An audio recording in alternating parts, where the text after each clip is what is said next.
Every affirmation you've repeated that didn't work failed for one specific reason, and it had nothing to do with the words you chose.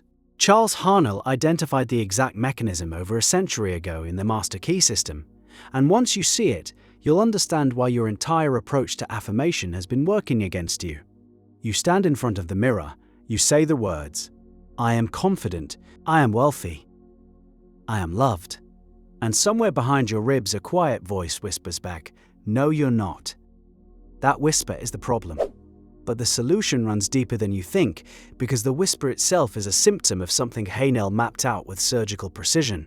In the Master Key system, Haanel draws a line between two entirely different mental operations that most people treat as identical.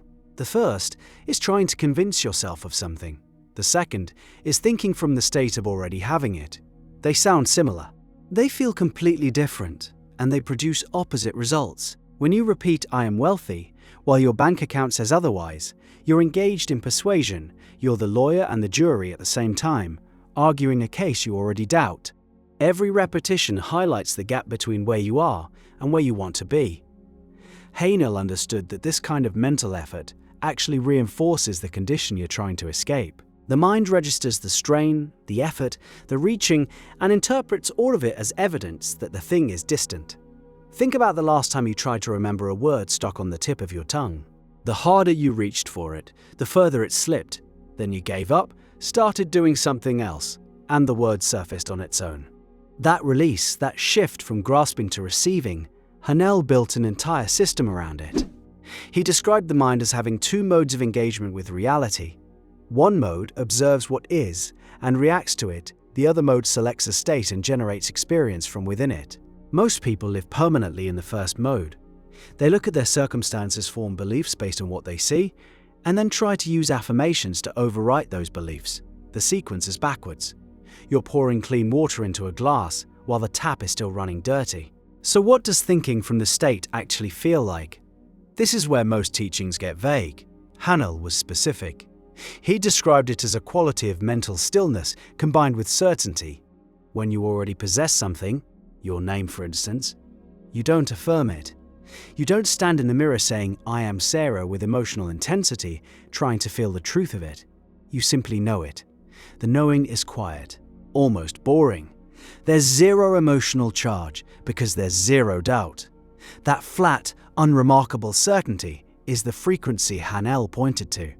And it's the opposite of what most people bring to their affirmation practice. The emotional intensity people add to affirmations, the clenching, the visualization with forced feeling, the desperate repetition, all of it signals wanting. Wanting is a state. Having is a different state. They exist in different regions of consciousness, and you can only broadcast from one at a time. Every moment you spend wanting something, you're occupying the state that produces more wanting. Haanel was clear about this. The mind is a creative instrument, and it creates from whatever state it currently occupies. The state comes first, the manifestation follows. Here's where most people hit a wall though. They hear this and try to fake the feeling of having. They paste a smile over their doubt and pretend the bank account is full. That's still persuasion, wearing a different costume.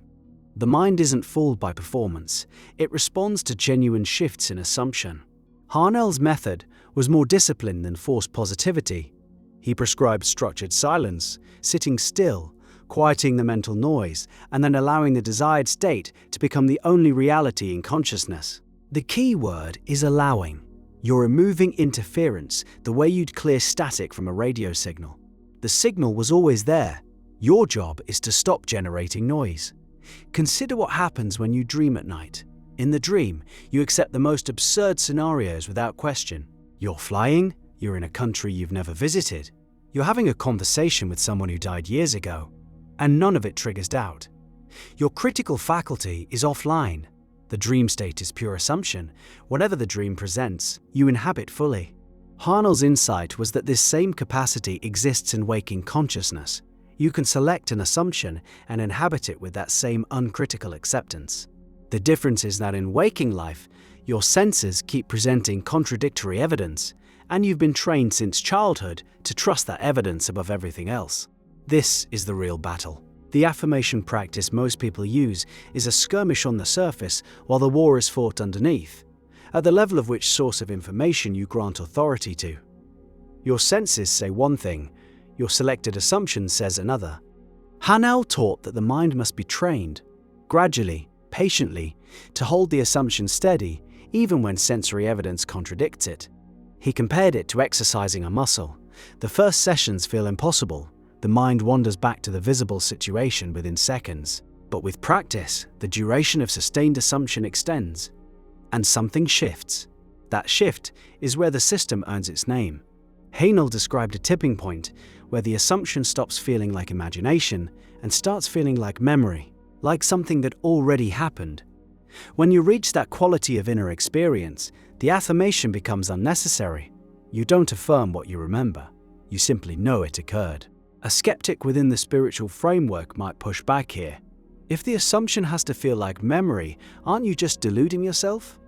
Haanel addressed this directly. He argued that what most people call reality is itself a set of assumptions that harden through repetition.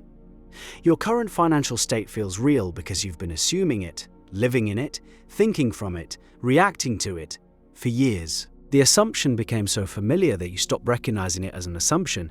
It graduated into fact. His entire system rests on the premise that you can run this same process deliberately, choosing which assumptions you solidify rather than inheriting them from circumstance. The practical difference shows up in how you handle the moments between practice sessions. Someone using affirmations the conventional way repeats their phrases for 10 minutes, then spends the remaining 23 hours and 50 minutes reacting to the old state. The ratio guarantees failure. Haanel emphasized that the assumption must become your resting mental posture throughout the day. When your mind wanders, and it will, constantly, you gently return to the state. The way a meditator returns to the breath. No force, no frustration, just a quiet redirection. This is where the real discipline lives. Saying words is easy.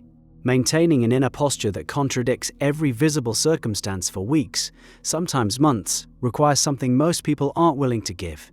Patience without evidence, the willingness to water a seed and trust the soil before anything breaks the surface. Haanel was honest about this. The Master Key system spans 24 weeks of progressive exercises because he understood that genuine mental transformation follows its own timeline, and yet the mechanism itself is elegantly simple. You've already used it, in reverse, your entire life. Every worry you've ever entertained was an affirmation practice from the state of having the problem, having the loss, having the failure. You didn't try to convince yourself to worry, you assumed the worst outcome. And your mind generated the full experience, the tight chest, the racing thoughts, the sleepless hours at 3 a.m. staring at the ceiling. That was flawless manifestation. The state was occupied fully, without resistance, and consciousness produced the corresponding inner reality on demand. Haanel's system simply asks you to do the same thing in the direction you actually want to go. Occupy the state of the wish fulfilled with the same ease, the same naturalness, the same absence of effort that you bring to your fears. Your worries never require affirmation cards or mirror work. They arise, you assume them, and they become your lived experience within minutes. The desired state works identically. Once you stop trying to force it and start allowing it, the shift from forcing to allowing changes everything about the practice. Your body relaxes. Your breathing slows. The desperate quality drains out of the words, and what remains is a quiet, clean knowing, like remembering your own name, like knowing where you live. That ordinary, unremarkable certainty, the kind so plain you'd never post it on social media, so calm you'd never describe it as a breakthrough. That is the master key. Your old affirmations were a locked door you kept pushing harder against. The door opens inward. It always opened inward. Stop pushing. Step back. Assume you're already on the other side, and notice that the room has been furnished this whole time.